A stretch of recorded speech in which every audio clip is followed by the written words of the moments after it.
Okay, so we got the fan input, and there we have my ground tied in.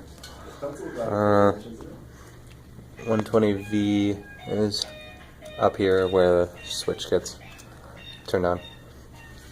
And then that'll runs down here to the transformer that goes 120 to 8.3. And then we have a diode bridge, full rectifier, and then a 660 microfarad cap.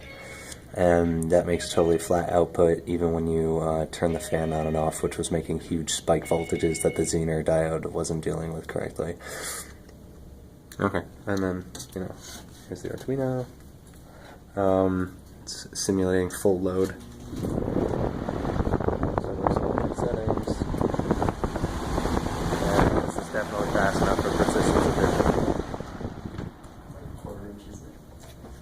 No!